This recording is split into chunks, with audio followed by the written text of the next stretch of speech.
એ માવઠાના ઝાપટા પડવાની શક્યતાઓ છે। માવઠાના ઝાપટાની અંદર એવું છે, આમ તો અત્યારે ઉત્તર ભારતના પહાડો ઉપરથી વેસ્ટર્ન ડિસ્ટર્બન્સ પસાર થઈ રહ્યા છે, એ સાથે અરબ સાગર અને જે બંગાળની ખાડી હોય એમાં પણ એક હલચલ ચાલુ થઈ છે, જેને કારણે એક અસ્થિરતા ગુજરાત નજીક બની શકે છે। જોકે છેલ્લા 1-2 દિવસની અંદર પણ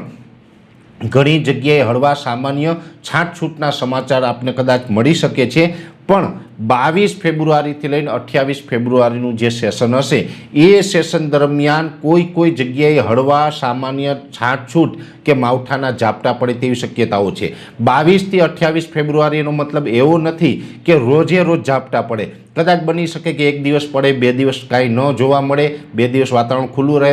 વળી પાછું એકાદ દિવસ પડે અને એ માવઠું હશે એ સમગ્ર ગુજરાતમાં નહીં હોય, એકદમ છૂટાછવાયું કોઈ જગ્યાએ હશે ને એકદમ સામાન્ય છાંટછૂટ થશે। મોટાભાગના વિસ્તારમાં વાદળછાયું વાતાવરણ હશે, કોઈ જગ્યાએ છાંટછૂટ થશે અને આની જે માવઠાની શક્યતાઓ છે એ પણ વધુ પડતા જોવા જઈએ તો મહારાષ્ટ્ર બોર્ડર લાગુ વિસ્તારના ગામડાઓ, મધ્યપ્રદેશના બોર્ડરના ગામડાઓ અને સાથે સૌરાષ્ટ્રના જે દરિયાઈ કાંઠાના ગામડાઓ છે આની અંદર આની શક્યતાઓ વધુ રહેલી છે। બીજા વિસ્તારમાં કદાચ શક્યતા ઓછી રહેલી છે, પણ 22થી 28 ફેબ્રુઆરી વચ્ચે કોઈ જગ્યાએ માવઠાના ઝાપટા પડી શકે છે અને એ ઝાપટા પણ એકદમ છૂટાછવાયા હશે, એક જગ્યાએ હશે, એનાથી 5 કિલોમીટર આગળ કાંઈ ન પણ હોય એ પ્રકારના છૂટાછવાયા ઝાપટા છે એ પડી શકે છે અને અસ્થિરતા છે એ બનવા જઈ રહી છે।